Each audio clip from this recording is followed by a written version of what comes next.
Welcome in this place. We welcome you, Jesus, in this place. For we give to you, hallelujah, the highest praise.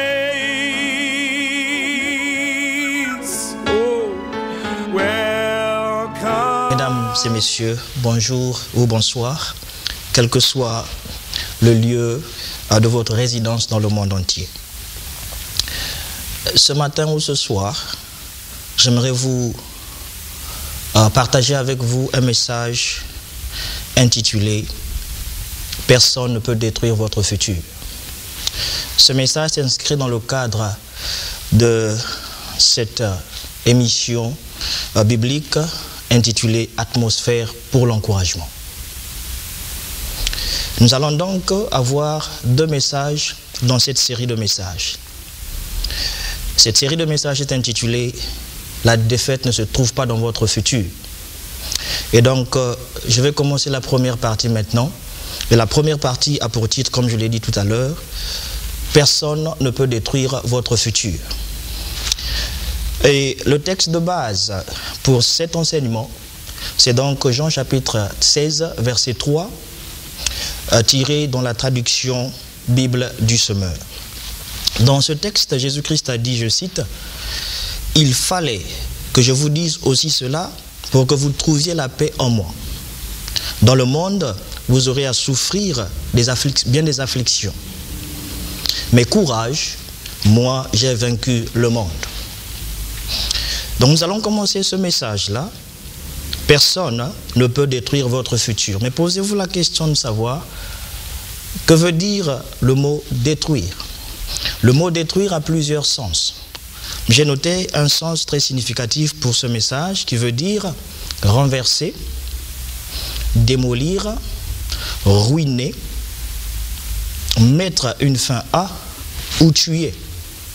Et ce même mot détruire a des synonymes comme anéantir, annihiler, annuler, assassiner, briser, contrecarrer, défaire, déformer, déjouer, dévaster, démanteler, écraser, effacer, éliminer, éradiquer, éteindre, extirper, faire voler en éclats, fracasser, liquider, mettre à mal, pulvériser, ravager, raser, réduire à néant, saboter, saper et torpiller.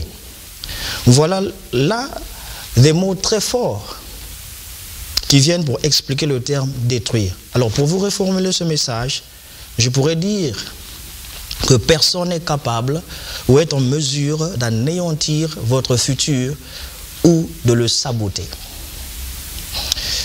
Dans un premier temps, j'aimerais vous faire voir la révélation de Dieu sur votre futur. Quel que soit le lieu où vous êtes, quelle que soit la race, la couleur de votre peau, peu importe, mais Dieu a un futur glorieux pour vous. Nous trouvons donc la révélation de ce futur, dans le livre de Jérémie chapitre 29, verset 11.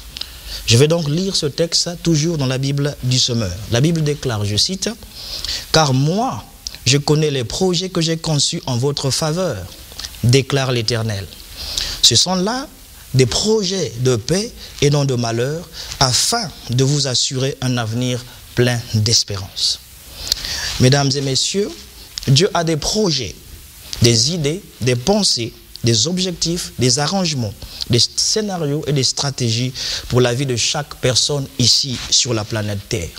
Vous devez savoir que Dieu pense à vous chaque jour, 24 heures sur 24. Pour lui, vous êtes la personne la plus précieuse, la plus spéciale, la plus valeureuse sur toute la planète Terre. Son amour pour vous est incomparable. Son amour est incomparable. Il l'est vraiment. Dieu vous aime au-delà de ce que vous pouvez penser ou imaginer. Pourquoi? Parce qu'il a payé un prix en laissant Jésus-Christ aller mourir à la croix. Pour Dieu, vous méritez un futur ou un avenir glorieux, un avenir radieux, car c'est lui votre auteur, c'est lui votre créateur. Il vous aime. Et il a dit dans Jérémie chapitre 29, verset 11, qu'il veut vous assurer un avenir plein de quoi? D'espérance. Un avenir plein d'espérance. Pensez-y un peu. Dieu a dit, je connais les projets que j'ai conçus. C'est lui le concepteur de ces projets, de ces pensées. Il a conçu ces pensées pour vous. Vous imaginez Dieu à la table de la conception, en train de penser qu'en 1975, X doit aller sur la terre et il conçoit un projet spécifique à cet homme ou à cette femme qui doit se rendre sur la terre pour une mission précise. Ça, c'est de l'amour, n'est-ce pas? Et ça, c'est Dieu pour vous. Vous pouvez donc croire que les pensées ou les projets que Dieu a pour vous ne sont pas des projets de malheur, mais plutôt des projets de paix. Ce sont des projets de paix. Encore une fois, essayez un peu d'y réfléchir. Ce sont des projets de paix et non de malheur. Et beaucoup de gens aujourd'hui se font une idée contraire au caractère véritable de la nature de Dieu. Beaucoup pensent que Dieu est contre eux. C'est faux, Dieu n'est pas contre vous. Il n'entretient aucune rancœur contre qui que ce soit dans ce monde. Il désire que vous puissiez réussir et que vous puissiez avoir un avenir radieux qui donne à espérer. Alléluia. C'est-à-dire que vous puissiez avoir un avenir dans lequel vous vous attendiez avec confiance que tout aille bien pour vous et pour tous ceux qui vous sont chers. Voilà pourquoi dans ce message intitulé « Personne ne peut détruire votre futur ou votre avenir », je vous encourage avec beaucoup de foi à ne penser que les pensées de Dieu pour votre vie et votre futur. Refusez de penser de manière négative sur votre personne, ni sur la personne de ceux qui vous sont chers. Pourquoi?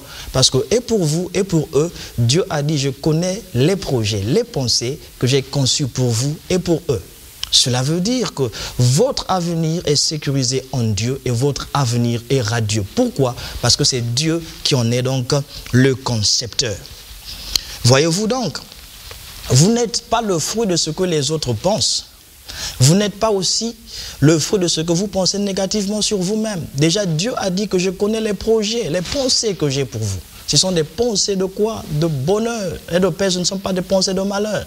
Dieu veut vous assurer un avenir plein d'espérance. Et ça, c'est l'autorité finale. Que le diable et toute la cohorte de ces démons le veulent ou pas, Dieu a déjà dit, c'est un avenir plein d'assurance. Point final. Quel que soit ce qui peut se passer dans votre vie, maintenant Dieu a dit que je vais vous assurer cet avenir, ce futur glorieux que le diable, ni ses démons ou aucune personne sur la terre, quel que soit le continent, ne peut donc anéantir, annihiler, saboter, saper, torpiller, etc. Voilà ce qui nous amène donc à notre troisième point ce matin, ou cet après-midi, ou ce soir, peu importe l'heure à laquelle vous êtes en train de me suivre en ces moments bien-aimés. Vous êtes en mission sur la terre. C'est très important que vous puissiez le savoir. Vous êtes en mission. Quelle que soit l'année de naissance ou le continent de votre naissance, Dieu a attaché une mission à votre conception et à votre existence ici sur la terre. Vous n'êtes pas venu sur la terre par accident, vous n'êtes pas un hasard, mais Dieu, en vous créant, vous a donc donné une mission. Alors, une personne en mission doit avoir la notion de quoi? La notion de temps. Elle doit avoir un état constant d'urgence. Pourquoi? Parce que chaque minute est précieuse. Elle n'a pas donc le temps à perdre tellement elle est habitée par le désir de réussir la mission. Amen. C'est très important que vous puissiez le comprendre. Votre vie a une mission. Dans cette partie de mon message, je désire donc que vous puissiez vous rendre compte que vous n'êtes pas sur la terre de manière éternelle. Il y a une durée, il y a une limite attachée à votre existence terrestre. Voilà pourquoi en rapport avec cette existence terrestre, n'est-ce pas, Dieu a inspiré l'apôtre Pierre. Dans 1 Pierre chapitre 2 verset 11, toujours dans la traduction la Bible du Semeur, dans sa première partie, Pierre dit, je cite, « Mes chers amis, vous êtes dans ce monde comme des résidents temporaires, des hôtes de passage. » Et ça c'est très important, bien-aimé. Il faut que vous puissiez savoir que vous soyez mâle ou femelle, que vous avez une durée attachée à votre existence. Pierre a dit, l'apôtre Pierre bien sûr a dit, que vous êtes des résidents temporaires, des hôtes de passage. Qu'est-ce que cela veut dire? Cela veut dire, comme je l'ai dit tantôt, que votre vie a une durée. Et quelle est donc cette durée? Nous pouvons regarder cela dans le livre du psaume 90, verset 10, sous la plume du prophète et libérateur Moïse. Il a dit ceci. Je vais donc lire ce passage dans la traduction nouvelle édition de Genève 1979. Il dit, je cite, « Les jours de nos années s'élèvent à 70 ans et pour les plus robustes à 80 ans.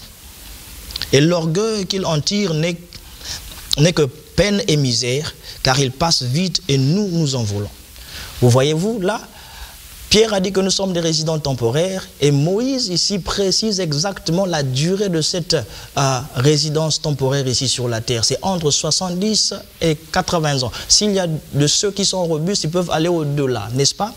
Et vous pouvez donc comprendre que les effets du péché d'Adam fonctionnant dans nos corps physiques réduisent donc cette espérance de vie. C'est très important que vous puissiez comprendre. Maintenant que vous avez compris le temps que vous avez sur la terre, il faut donc agir en conséquence. Personne ne peut détruire votre futur. Personne ne peut contrecarrer cet avenir. Cet avenir doit se réaliser. Cet avenir est radieux et cet avenir a le sceau de l'approbation de Dieu. Voilà pourquoi c'est dans cet intervalle-là de temps qui vous est départi que vous deviez vous rendre compte que Dieu n'a rien contre vous. Dieu n'est pas contre vous, Dieu n'est pas en colère contre vous. Dieu désire que vous puissiez réussir. Il désire que vous puissiez vivre un avenir de bonheur et non de malheur. Vous savez, beaucoup de gens ont été programmés de manière négative, de manière néfaste. Ils ont une idée vague, une idée néfaste de Dieu. Certains considèrent Dieu comme le bourreau ou le tyran qui était leur père. Ce n'est pas normal. Nous devons enseigner la vérité au peuple de Dieu. Nous devons enseigner la vérité à tous ceux qui pensent que Dieu est un tyran. Dieu ne l'est pas. C'est un Dieu d'amour. Il désire, comme je l'ai dit, que vous puissiez avoir un avenir glorieux, radieux, de bonheur, de paix et de prospérité. Il désire aussi que vous puissiez savoir que personne sur cette terre est capable de détruire votre futur ou votre avenir. C'est impossible. Vous ne pouvez pas détruire l'avenir de quelqu'un pour lequel Dieu a dit que je connais les projets, je connais les pensées que j'ai conçues pour toi. Alors si vous êtes capable de détruire la conception de Dieu, Dieu n'est plus Dieu alors, n'est-ce pas? Donc vous pouvez comprendre par là que ce que Dieu a dit pour vous est indestructible. Alors, vous devez le savoir dès maintenant et vous devez marcher de cette manière en sachant que peu importe la manière dont vous êtes né, peu importe les conditions dans lesquelles vous êtes né, peu importe les traitements des personnes qui ont été des instruments utilisés pour que vous puissiez venir sur cette terre, bien-aimés, votre avenir, votre futur est sécurisé. Personne ne peut donc le saboter. Pourquoi? Parce que cet avenir a reçu le sceau de la victoire à la croix de Calvaire lorsque Jésus-Christ s'est écrié « Tout est accompli ». Amen. Tout est accompli. Votre avenir réside dans le tout est accompli. Le diable, ses démons, ses instruments terrestres, humains, etc. ne peuvent rien faire contre cet avenir. Voilà pourquoi nous devons vivre selon ce que Dieu dit. Dieu veut que vous puissiez comprendre que cet avenir, c'est un avenir de gloire. C'est un avenir radieux. C'est un avenir de paix. C'est un avenir qui doit donner chaque jour le sourire à Dieu. Parce que lorsque Dieu va regarder votre vie, il va dire au diable et à ses démons, regardez mon fils, il vit exactement dans la mission dans laquelle j'ai voulu qu'il puisse exister sur la terre. N'est-ce pas beau d'entendre ces choses? C'est là l'évangile. Voilà pourquoi l'évangile est appelé dans la parole de Dieu comme étant la bonne nouvelle. Il n'y a rien de mauvais dans cet évangile glorieux de Christ Jésus. Alors, l'apôtre Paul, dans le livre de Colossiens chapitre 1, verset 27, a dit quelque chose de très très remarquable. Il a dit que Christ en vous, c'est l'espérance de gloire. Christ en vous, le Christ que vous avez reçu lorsque vous avez fait de lui le Seigneur et Sauveur de votre vie, devient votre gloire. Et votre vie, votre avenir, votre futur reflète donc cette gloire. Alléluia. C'est vraiment beau de le savoir, bien-aimé. C'est vraiment beau de le savoir, mesdames et messieurs, peu importe là où vous me suivez en ce moment. Et en ce moment, j'aimerais un peu parler du quatrième point. Aussi glorieux donc que puisse être votre avenir, vous devez savoir prendre garde que votre futur ou avenir sera combattu. Vous devez savoir que cet avenir-là sera combattu donc par les hommes, par les femmes, utilisés par le diable, parce que le diable ne veut en aucun cas que vous puissiez réussir. Il utilisera les circonstances adverses qui vont parsemer votre résidence terrestre temporaire. C'est Dieu lui-même qui nous en informe dans ce qu'il a dit au prophète Jérémie. Vous voyez, Dieu, c'est un révélateur des secrets. Dans sa parole, il a révélé les secrets qu'il avait dans son cœur, parmi lesquels le combat que le diable va mener contre votre existence, contre votre futur. Il ne veut pas que ce futur puisse connaître la gloire fixée sur celui-ci par Dieu. Dans Jérémie chapitre 15, versets 20 et 21, toujours dans la traduction de la Bible du Semeur, il est écrit: « Je ferai de toi, en face de ce peuple, comme un rempart de bronze inébranlable. Ils te feront la guerre, mais ils ne l'emporteront pas sur toi, car je suis avec toi, je te protégerai et je délivrerai, l'Éternel le déclare. » Voyez-vous, ici nous voyons encore Dieu dire exactement ce que les hommes et les femmes vont faire, utilisés par le diable. Ils vont s'emporter contre votre avenir et ils vont tout faire pour combattre cet avenir. Mais la bonne nouvelle, c'est que Dieu a dit ceci: ils te feront la guerre, mais ils ne l'emporteront pas sur toi. Pourquoi? Parce que je suis avec toi. C'est cela le sceau dont vous avez besoin. La garantie, c'est « je serai avec toi ». Alléluia. Peu importe la couleur, où que vous soyez dans ce monde, Dieu a dit « je serai avec toi ». Rappelez-vous que la Bible déclare aussi dans le livre de 2 Chroniques, chapitre 16, n'est-ce pas, verset 9, que les regards de la terre parcourent toute la terre pour soutenir tout ce dont le cœur est tout entier à lui, y compris vous, bien-aimés. Peu importe ce que vous pouvez traverser aujourd'hui, votre futur en Dieu est donc sécurisé. Personne ne peut l'emporter sur vous. Si on vous a dit que le diable peut gagner sur vous, ce n'est pas vrai. La Bible dit qu'il fera de vous quoi? Un rempart de bronze inébranlable. On ne peut pas vous ébranler. Non pas à cause des forces physiques que vous avez, mais à cause de l'approbation de Dieu qui est sur vous. Et cette approbation reflète la grâce, la faveur que vous ne méritez pas. C'est à cause de cette faveur-là que Dieu va vous protéger. C'est à cause de cette faveur-là que Dieu va donc vous délivrer de la main des méchants, de la main des violents qui veulent saper, saboter, saccager votre avenir ou votre futur. Amen. Dieu donc nous dit que notre marche ou pèlerinage terrestre ne sera pas sans difficulté. Vous savez, la chrétienté, la marche de foi, la marche avec Dieu, c'est une marche de combat. C'est une marche de résistance. Pourquoi? Parce que le diable est en colère, il est en furie. Il veut que vous puissiez être le contraire de ce que Dieu a dit. Dieu a dit, mes pensées pour vous, mes projets pour vous ne sont pas des projets de malheur, mais de bonheur, afin que vous puissiez avoir un avenir plein d'espérance. Et le diable se bat contre cette déclaration magistrale de la majesté de Dieu. Il veut que votre vie reflète le contraire de ce que Dieu a déjà dit, qui est une vérité inébranlable. Amen. Donc vous devez comprendre par là que le succès de votre avenir n'a pas seulement des faits positifs sur votre personne, mais ce succès-là affecte des milliers, sinon des millions ou des milliards de personnes sur toute la terre. Quand vous réussissez, cette réussite